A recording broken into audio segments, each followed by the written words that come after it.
Hello, everyone. My name is Khaled, and I'm from the Match Guy. And today I'm very excited to have a special guest, Dr. Yazan Abboud, to talk about their experience into matching with us. Welcome, Dr. Abboud, to the channel. Thank you, Khaled. It's a pleasure to be here. Awesome. Thank you. So, can you please tell us a bit about yourself and introduce yourself to our audience?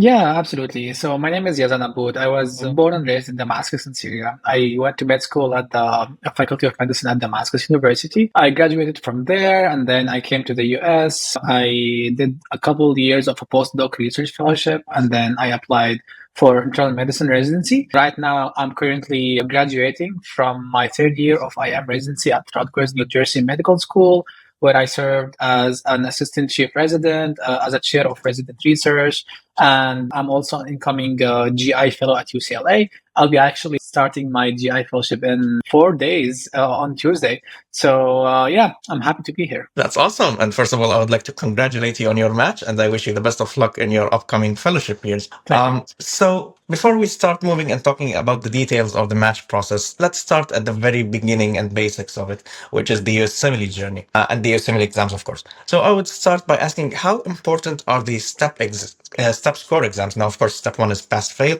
So, how important is the step two score or even maybe the step three score if a person wants to match into IM? Very important question, Khaled. So historically, as you know, step one used to be big exam where most programs would screen people based on that score. And right now, since it's pass and fail, step two has a big emphasis. So students in the US and around the world are focusing more on the step two score. So it's extremely important. I can't emphasize enough on that. If you go on when you apply to the match, or especially to IM, if you go to the program's website, you will see that many programs have no clear cutoffs on the website for step two. Some programs are very honest and they actually specify, hey, we require a 240 or 245 plus at least in step two for the applicants who are applying.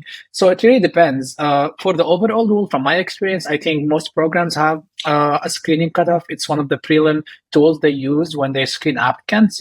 Think about it. They get thousands of applicants. They need some objective criteria to, filter some people in, some people out. So step two is score is extremely important nowadays. And I think the average is going up or higher compared to prior years because people are spending more time, more effort, more resources toward scoring higher in step two. So I would encourage anyone who's applying to IM to aim for the highest score possible. I can tell you, if you can get a 270, get 270. But not all of us are, good test takers. There is a lot of variables that influence the step exam scores. But you wanna, allocate time, effort, even some finance if you need some tutoring to score as high as you can, so you don't get screened out from programs. Getting a high score does not necessarily get you an interview, but it will not screen you out from those programs who screen based on that. Step three is, you mentioned, it's also a great opportunity for IM applicants. As you know, you don't have to take step three to participate in the match, but it's an opportunity for I think two types of applicants. If someone scored on the lower side of step two or below average or average, and they want to show that something happened there, they make up for that, so they take step three and they want to aim for a high step three score. But it's everyone needs to be careful. It's a double-edged sword where it can backfire on you if you score low on step three. If you score high in step two and then you score low on step three, so what happened over there? Some people might question that. So that's, I think, one important avenue. Another important avenue, if you score high on step two, you don't have to take step three. But if you have time, if you've done a lot of other stuff on your application and you have time allocated for step three, I think it's a great opportunity to show that you are persistent. You are, you want to score high. So you show the program that, hey, I scored high on step two, but I kept the momentum going. I put in the hours, the effort, and I scored high on step three. At the end of the day, a high score exam does not necessarily mean better positions, but it's one of the criteria that most programs use. There are some data showing also correlation with, higher passing of the boards, etc. It overall shows commitment for the applicant who is putting time and effort to score high on those exams. It looks favorable on the applicant side. Yeah, thank you so much for sharing that. And I do 100% agree. I think, in fact, I did read somewhere that they actually increased the passing score for step two, maybe because, as you said, maybe applicants are spending more time studying for it, or, they're all trying to reach as high as possible. So they did actually increase the minimum passing score for the step two exam. and just to show like how important it is to score as high as possible. And of course, as you explained, like each one has their own experience when doing the exams. And by the way, for everyone listening to us who's studying for the step 1, step 2, or even the step 3 exam, do not miss out on our high yield notes. These are gold, and the best part of them is that you could get them fully for free by signing up through the links I will leave in the description of this video. And also, if you need one-on-one personal tutoring, we are also happy to help with that. I will also leave the link for that in the description of this video. Dr. Yazan, as you explained, the step score is important, but what if someone did not score as high as possible, or, as you explained, life happened? Is there any other way to strengthen their applications? Yeah, so if we're talking about step 2 specifically, as I said, step 3 is the way to go. I would encourage anyone with average or below average step 2 score to ace step 3, and I think that would look great on their application.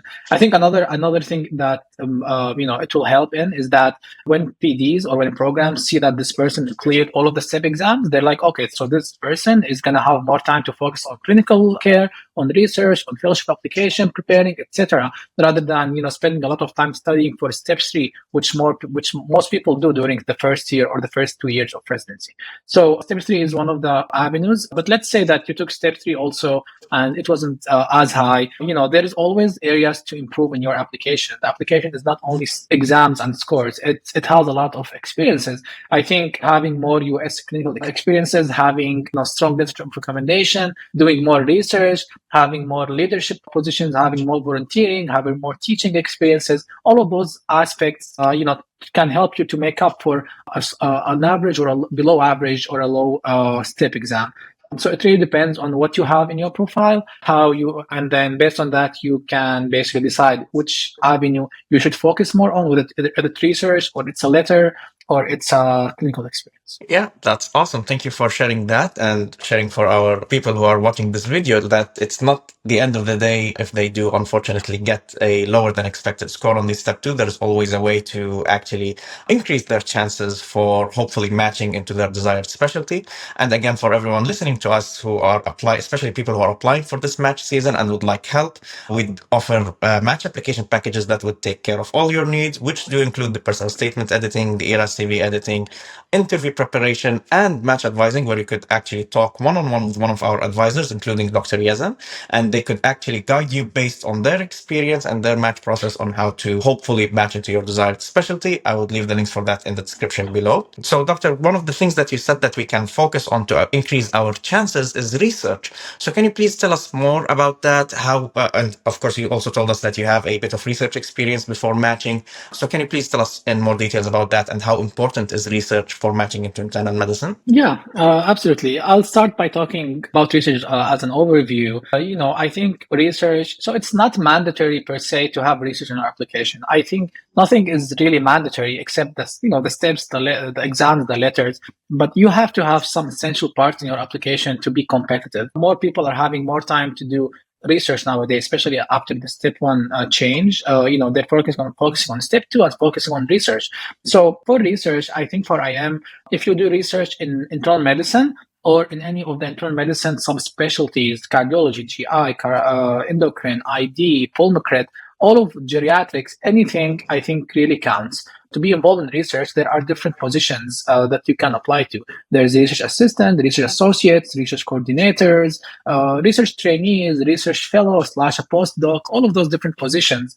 And I think the title does not really matter. I think what matters is what you make out of this position. You can be, a research fellow who's getting paid 60, 70K a year and not being productive, not working hard as you should. And then you can be a research trainee who is working for free, but at the same time, you're connecting with people, you're publishing, you're moving projects forward, you're initiating multi-center collaborations. So it's really what you make out of it. I'll talk about my personal experience. So I came to the US after graduation. I did my exams and my clinical experiences in the first year. And then I spent another year where I started my postdoc research fellowship, the Pancreatic Biliary Department of Cedars-Sinai Medical Center. I had a very humble experience in research before I started. Which was basically limited to basic scientific writing and such. So when I was applying, I wanted to start working on myself to strengthen my research profile. So I started doing online courses. I learned how to do some analysis, some study designs, different types of methodologies, etc. And then I was interviewing, and I got this position. I was involved in various research projects, from the conception of idea to the publication, moving everything, whether it's a study design, data collection, data analysis, manuscript drafting, publications in journals, presenting at conferences, enrolling patients in prospective studies, collecting data from retrospective studies, IRBs, QA, QI, all different types of projects. That experience was like extremely important, I think, in my application for a few things. It showed that you're someone who is willing to allocate finance and time and effort, take a year to do some research to strengthen your application, and then it shows that you are someone who's committed to the medical field, which is extremely important. You need to be very sincere about it. As a clinician, you're going to be reading guidelines, you're going to be reading new articles, so you have to know how to critique the literature, how to look at studies, and doing research is the best way to understand that process. So that's another avenue that was really helpful. And at the same time, it gives you endless opportunities. Let's say you work with residents, you work with fellows, different attendings, different coordinators, different nurses, different technicians. You work in an institution which might have collaboration with other institutions, so you network more. You have more and more doors open for you. You go to conferences, you present. Let's say I was interested in GI, so I was going to the GI conferences. You would meet internal medicine residents who are also applying for GI. You would network with them, get advice, collaborate, etc. So it had a lot of, I think, opportunities that it can give you. So this is from personal experience. At the end of the day, I think you need to be productive. You need to be a team player, and you can hopefully ask for a letter of recommendation from your mentor during this research year or 6 months or whichever period you're working in. It will comment on your research skills, but it will be a very personal letter if you're working with the person on a daily basis or so, or a meeting and such over a long period of time.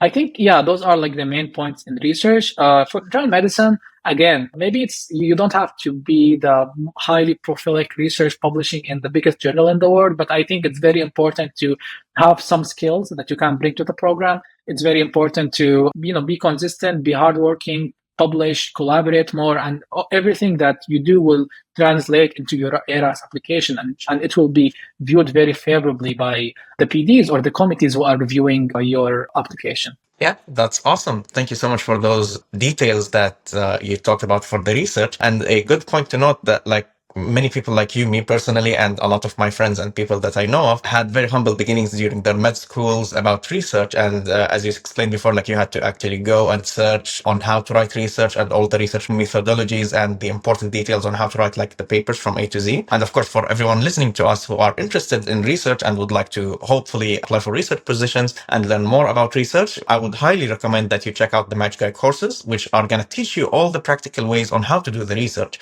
You can sign up through the links that in the cards above or the description below. And again, it's fully risk-free, which means you will get your money back if you are not satisfied. So, Dr. Yazan, as you explained the importance of research and having researchers, and I hope everyone listening to us actually do get research positions if they're interested in that. A lot of people, me personally, also thought that the importance of research positions, either 1 year or more, is the amount of research that I do. Let's say if I don't do 100 plus researches or publications, then I'm not fully utilizing that year. But a lot of us failed to realize another very important aspect during that time, which is the mentorship, as you explained briefly before. The mentorship during those research years, either through the residents, maybe a program director if you're in a place where you have access to that, or maybe your research mentor. So how important is this mentorship during the application season or during the match process from your experience? This is a very important point, Khaled. Yeah, glad you brought it up. Mentorship is exceedingly important. I encourage people to actively seek mentors.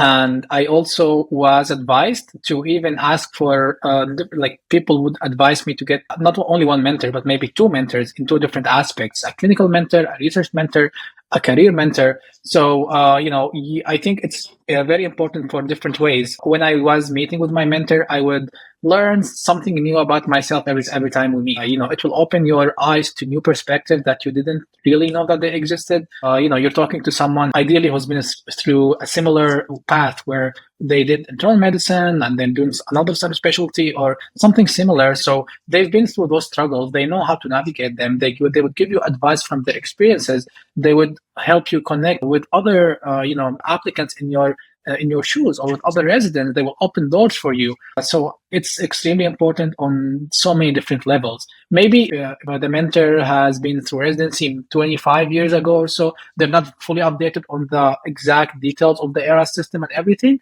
So, you want to seek their input, their experience. At the same time, you want someone, as you said, like a resident or a fellow who's been through recently through this process and who would give you some tips, some advice, would review your application, review your CV, help guide you in which areas you need to focus on in the next, let's say, 3 or 4 months before you submit your application. All of those stuff comes with experience. Everything can be found online, right? You Google everything, you see everything you need. You read articles, but experience itself is very hard to find, right? So you need someone who's been through it recently, and then I think that offers one of the biggest value for applicants. Yeah, that's awesome. And I 100% agree with that. And of course, for all our listeners, again, who are applying for this match season and would like this mentorship, please feel free to reach out to us. As I explained before, we do have match application packages that can take care of all your needs, including the personal statement editing, the ERA CV editing, and they'd also help with the interview preparation and the match advising sessions. All of it, of course, done by one of our phenomenal advisors, all of them matched, and they're either residents, fellows, or even attendings you get to choose from. Dr. Yazan Abboud, and we have a lot of amazing physicians. You get to choose whoever you want to be with, and we'd connect you. You can find all those details in the description below. So, Dr. Yazan, a bit more about the importance of applications and the things that directors might look for is the clinical rotations. So do you have clinical rotations in your experience? Were you able to do some rotations in med school? And can you please tell us more about that? So, Khaled, I think, after STEP exams, I think, clinical rotation in the US have a very high value, and they are one of the most important things in any applicant's package. At the end of the day, you'll be a clinician. You'll be doing clinical work on a daily basis. You'll be interacting with patients, with residents, with interns, with other specialties, nurses, respiratory therapists, everything, PT, OT, case managers, social workers. So clinical experience in the US is, extremely important. When I was applying, I knew about that. So I was trying to get some experience under my belt before I apply.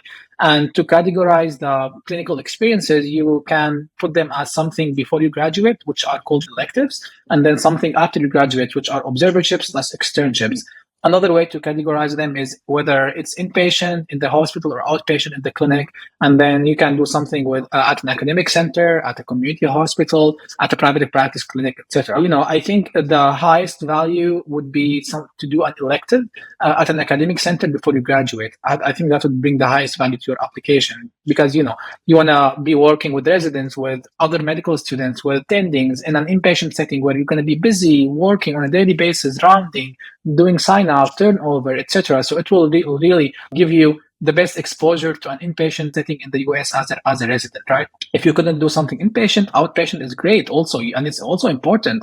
You'll be in the clinic because, for IM, you're going to be having your continuity clinic for the most part. You'll have to see your patients. So it's also a very important experience. And the other ones are postgraduate, like observerships and externships. For me personally, I was not able to come to the US and do something, as an elective before I graduate. So I only did postgraduate experiences.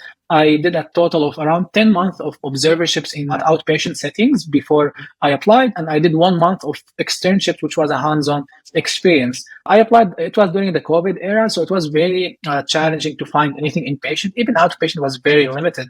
But I was able to do all of that. And it really, it gives you exposure to different systems in the US, whether inpatient, outpatient. It gives you exposure to different attendings, different providers. Sometimes even the private clinics have affiliations with some academic centers, and they will have residents rotating with them or medical students. So you will also get the opportunity to work with that. So my rotations were were in an outpatient setting, but they were affiliated with universities. So I worked with attendings who were like assistant or associate professors at certain universities. So they have experience in working with resident students, and that will translate to being able to really evaluate you well compared to other residents or students. So that had the big value, I think, in the letters they write, because at the end of the day, you want to get clinical letters from those attendings you're working with, and that's extremely important. You want someone who's gonna hopefully comment on your hands-on experience, on your patient interactions, on your communication skills, on your knowledge, assessment and plans. All of that, I think, is very important. Again, I would say hands-on experiences are the most important ones. If you could not choose that, that's totally fine. You can, you want to aim for that, but if you could not, you do observerships, and you can make the best out of your observerships, not only shadowing and not doing anything, but you can be very helpful in the clinic. You can be very proactive. You can come and present cases. You can, you do a literature review about a certain topic that you saw, and then you can present it the next day. You can discuss differential diagnosis with the attendings. You can show them that you're here to make the best out of it, and that will translate into your letter, and that would hopefully strengthen your ERAS application. Yeah, that's awesome. Thank you so much for those details, and I 100% agree. A lot of them, a lot of people, and me personally, back in med school, I thought like if we couldn't land an elective, it's done for us. Let's forget about the US. So it's very important to know and remember that there are also, for graduates, there are also observership opportunities. And even if you couldn't find an observership at big institutions, Cleveland Clinic, Harvard, etc., and you find like outpatient rotations, don't forget that the same physician who you'd be rotating with might be affiliated with an actual hospital or inpatient rotations, or even like hospitals that have residency programs. So getting a letter of recommendation and showing that physician that you actually know what you're doing, and getting a good letter of recommendation would also help with the match application season. So thank you for that, doctor. And now moving on to, let's say, maybe one of the most important aspects, the actual application season. So after finally finishing with the step exams, the rotations, research, and now it's finally time to apply for the match season. So before the application itself, what do you think are the best tips when it comes to the personal statement and the ERAS application? Oh, yeah, great points. For the personal statement, I would say start as early as possible. Start today. If you're applying next year, not in like we're in June now. If you're applying September of the following year, you should start your personal statement, I would say now. I started personally, like I had an initial draft a year in advance, and then you have it reviewed by different people. Whether I think it's important to have it reviewed by different people who are at different levels of training. Your mentor, your an IM attending, or a PD, or someone who's in IM, or someone who is any of the IM subspecialties, and then a resident in IM who applied recently or who matched recently in the last like 3 to 5 years, maybe a fellow. And then it's also important to have someone, I think, who speaks English as a native language to also review it. If you have a cousin whose major in college is something regarding linguistics or English, I think that would be great. If you have a relative, or if you don't, seek out professionals who have some experience in just grammatical stuff and some wording, because it doesn't matter how fluently you speak. Sometimes there are certain words and sentences only native speaking people can even notice, and it's always good to get their input or their feedback about maybe certain wording or the whole flow of the personal statement. And you want someone who will shred your personal statement and give you like really a strong feedback. I think that's the best one. And then you review, you incorporate whatever people say, while taking into account that it still tells your story. It still shows who you are, who you want to be, because it's a story about you, right? That's the whole purpose of the personal statement. It's not your CV. It's something personal. So that's why it's called a personal statement or personal story, right? For the ERAS experience or the ERAS CV, same thing. You want to, start, I think in June, that you can buy the tokens, and then you can have access to the ERAS platform. So you are familiar with how it looks, how many characters do you have to write at each experience, etc. So you start drafting them on a Word document, and then eventually you copy paste them on the actual website. But in between, you have to do the same thing. You have to draft them, you have to review them, you have to get some input from someone who's been through this to see what they think about it, to make sure you're not missing anything, or raising unintentionally any red flags that are even not true.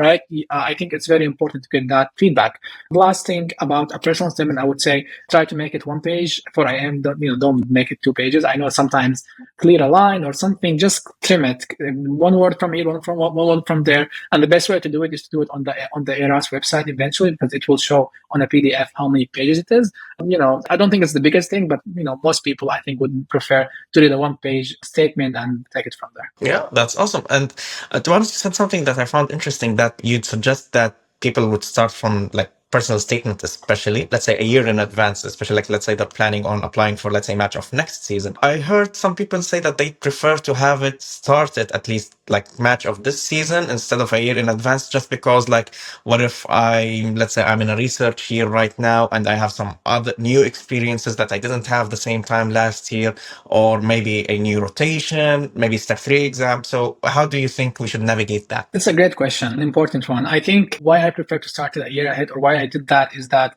your initial draft is not going to be the final draft. It's going to be you throwing in ideas about your experiences. So during this year, you will have all of those experiences. You will have an encounter, you will have an experience, a story, a patient interaction, a physician interaction. And then if it resonates on why you want to do IM, you go to the personal statement and you draft a paragraph about it. And then by the time of next year, you will have all of those small paragraphs and different stories. And then you can, summarize everything, see which one are more important to you, and then trim it down, cut it down, incorporate everything you did during this last year, and then get it done with. So the one that you're going to start is a very prelim draft that is basically word salad. You'll just put everything you have, and then by the time you apply in the last month or so, that's when you're going to be like trimming it more and more and more to have it, in the last 2 or 3 months to have it finalized. Oh, that's an amazing note. I would love to do that. I did not do that, unfortunately, but hopefully for people planning to apply next year, that's an amazing note, so that you could like have a very personal statement, that as most personal as it comes, and then you choose the best experiences throughout that year. And of course, for everyone, for those who are applying this year, you can also download our free personal statement and ERAS CV samples. If you don't know where to start from, we have prepared some for you. You can just sign up through the links in the cards above or the description below, and we'll have them in your inbox fully for free. And also, if you need help with your personal statement or ERAS CV application, or need any advice in the process, including talking to Dr. Yazan directly, please check out the links we will leave in the description below for our match application packages and these individual services, and we'd be more than happy to help you. So now, Dr. Yazan, moving maybe to the most important part of the whole application season, the actual interview itself. So can you please tell us a bit about what your interview experience was like, and what do you think are some strategies that worked best for you? Yeah, I think the interview part of the application or the match season is the most fun and exciting part. I still remember, once you hit submit button, you will feel so relieved, done everything you can, and then you see how it goes, right? So once you start getting interviews, I remember, the thrill and the excitement you get when you see the Gmail getting with do not reply and it's an interview. It will feel amazing. You'll remember me when you start getting them. It was fun. You meet a lot of people. I did a lot of interviews for IM and for GI. And I was privileged and grateful that I was able to meet hundreds of different attendings over at different institutions, learn about them, about their institution.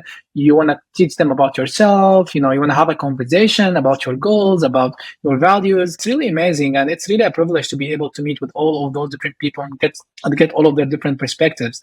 I don't think it will feel repetitive. Some people might say that. I don't agree. I think it's really exciting because every time you meet a person, they have the whole story behind them. You have your whole story, and then you start to connect with each other, right? So it's really exciting. Of course, you want to prepare. It's not only about having fun and talking. You want to be prepared a little bit, right? I personally, I prepared the most common questions. I tried to have my stories. I even rehearsed, on the mirror. I rehearsed with a couple of friends about how to present myself, how to at least answer the most common question that you will be asked about every single interview, and then it will give you some relief. You remember when you do your first interview, when you're waiting for it on the Zoom, you might start getting anxious, some palpitations, like, oh, this is the first time. But after the first interview, you'll feel more natural about it. You will enjoy having the conversation. You will be more confident in presenting yourself and talking about your experiences, etc. Especially if you prepared. So that's what I did. I prepared really well. I did a lot of, mock interviews, people who were like in the field, whether my mentor or some of the residents, someone from outside of the medical field, to see their perspective as well. I think that's important. And then during the interview season, whenever, sometimes you'll be asked some hard questions. It's fine. Everyone gets those questions, and, just take your time and think about it. And, if you encounter a question that you did not really expect, take some seconds to think about it, see how you want to answer it very genuinely and sincerely. I think, Khalid, the most important thing is to be sincere and genuine, and you don't want to make up anything. You don't want to make up anything in your application. You don't want to make up anything in your CV. You want to be very, very honest with yourself and with your interviewer about everything you say. So, let's say they offered something that you're really not interested in. You can verbalize that in a very gentle, respectful way, and you can focus on the thing that you are more interested in. So it's a matter of, I think, of people communication. You want to practice well, prepare well, and then enjoy the season. It's really exciting and fun, and hopefully everyone who's watching is gonna have the same excitement when you see this. Do not reply at the email from asking, or to schedule an interview date from a certain program. Yeah, that's awesome. I do wish them all the best. I wish everyone applying for this match season to have the best interview experiences.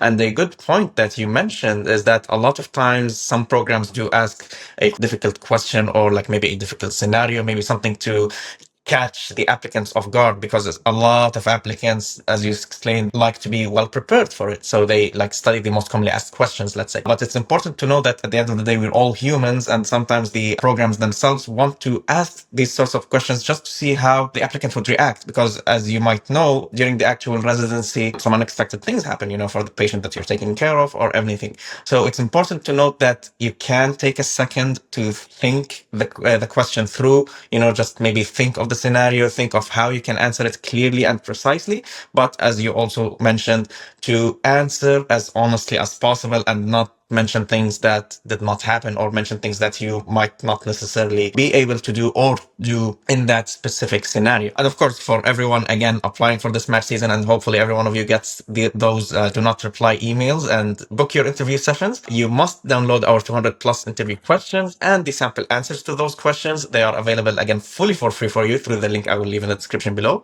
And if you'd like a one-on-one session with Dr. Yazan or any of our physician advisors to help you with your interview preparation, make sure you're all ready and set for those important interviews, you can schedule a session with them through the link I will leave in the card above or the description below. And again, it's risk-free, 100% satisfaction guaranteed, which means if you're not satisfied, you get your money back 100%, no questions asked. So finally, Dr. Yazan, after all these things and looking back, is there something that you might do differently based on the experience that you have now? Something I might do differently. I want to, first start by saying that I'm really grateful about everything that happened through my internal medicine residency interviews and ending up matching at my first choice, and then same thing for GI fellowship as well. I was very grateful. I think everything went as way better than I had ever imagined. Having said that, we all can do better in certain areas. I think one of the things that I would, if the time goes back, is maybe doing an elective before I graduate from medical school in the US, and taking the step exams, maybe at least step one before I graduate. I took both exams after I graduated, and I did all of my clinical experience in the US after I graduated. But if time went back, I would probably do something before, like an elective, at least one elective, and then maybe take step one before, or at least like as soon as I can. Those are maybe things to consider. But having said that, at the end of the day, things will work out. It's a matter of time. You put in the work, you put in the hours. It's a process, and you gotta trust it. You gotta trust yourself and be honest with yourself, and just give it time. That's awesome. Thank you for that. And thank you so much, Dr. Yazan, for joining us today and sharing your experiences with us. We really appreciate all the advice that you have given us. And again, for our viewers, if you'd like to work directly with Dr. Yazan or any of our other advisors, please don't hesitate to reach out to our amazing customer support team, fully for free, who can guide you through our different services, our different match application packages that can take care of all your needs, as I explained, including the personal statement editing, the ERA CV editing, interview preparation, and the USMLE residency match advising. I will leave the links for everything we talked about in the description of this video. And if you have found any value in this video, I would really appreciate if you could hit the like button, subscribe to the channel, and hit the bell sign so that you get notified whenever we post future videos on this channel. And before you go, please make sure to check out our ERA CV tutorial that you can watch by clicking right here. And again, thank you so much for tuning in, and I wish you the best of luck in this upcoming match season.